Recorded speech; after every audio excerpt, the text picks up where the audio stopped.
Hi, this is Sam Drogi with the Bee Inventory Monitoring Lab.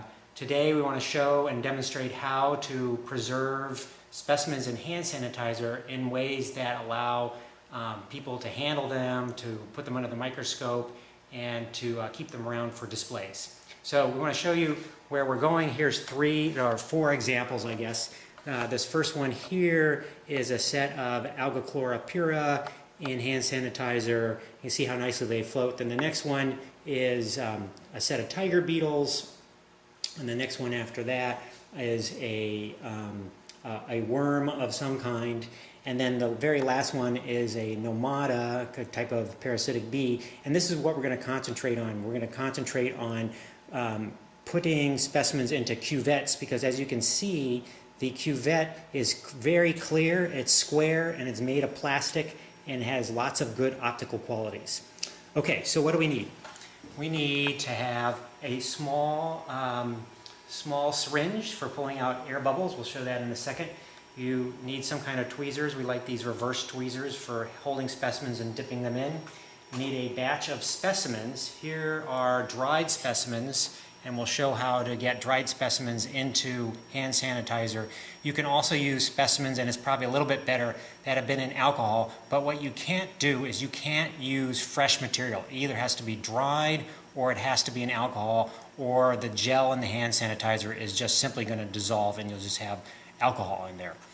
And you can use any kind of hand sanitizer. These are just hand sanitizers over here that come from the store. They all appear to have the same basic formulation. If you can get one without bubbles, that's better.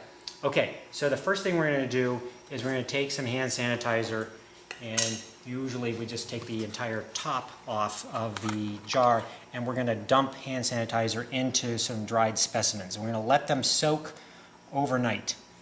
Better would actually be to let them soak for several days, because what needs to happen is the hand sanitizer has to soak into the specimen and replace the air that's inside the specimen.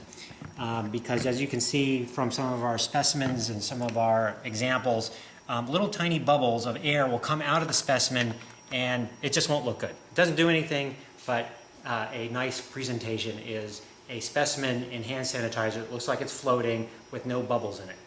Okay, so we have a little cuvette here. It's empty. We're going to take our ketchup bottle with hand sanitizer in it, and we are going to pour, and I realize I should have my reading glasses on, but I don't, some hand sanitizer in there about halfway up. Then we're going to get a specimen out of here, out of our pre-soaked specimens. Let's get a little Alga chlora, and we're going to drop it in there. And we're not going to worry about positioning it right now. I'm just going to fill up the tank the rest of the way here with hand sanitizer. And we're going to put a cap on it. No cap, everything will evaporate out. And we're just going to let that continue to soak, because bubbles, as you can see all the bubbles in there, bubbles will continue to come out of the specimen for a while. So we're just going to let it sit for a week. And then once we have that done, we're going to come back like this specimen here, and we're going to remove bubbles from there. I'm going to use the syringe. This one has a very narrow tip, so it's super handy. And what you do is you depress the bulb of the syringe beforehand, otherwise you're going to add bubbles in, and you move up to the bubble and you suck it out like that. I'm not doing it very well because I can't really see what I'm doing because of the camera, but oops, and then I just added bubbles, so that was a negative. But you get the basic point. You're moving bubbles by inhaling them into the syringe. That's it. And once you have the bubbles removed, then you want to add a little bit to the top. You want to completely fill the container with hand sanitizer.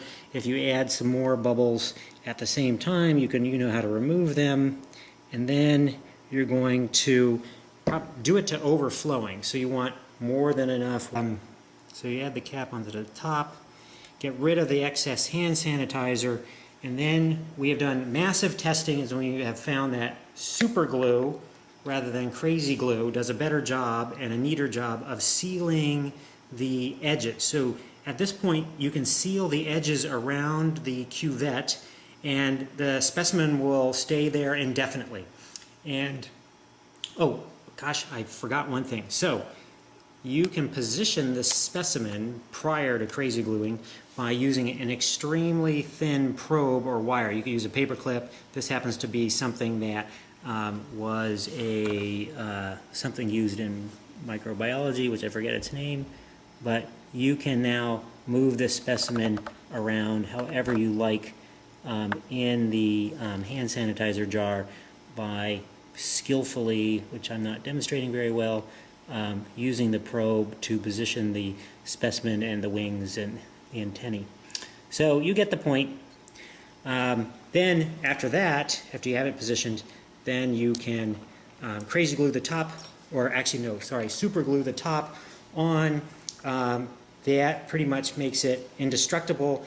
If you have a particularly heavy specimen, like if you're using some kind of a worm or a heavier bodied insect, if you strike the bottom of the cuvette or something very hard, the specimen will drop.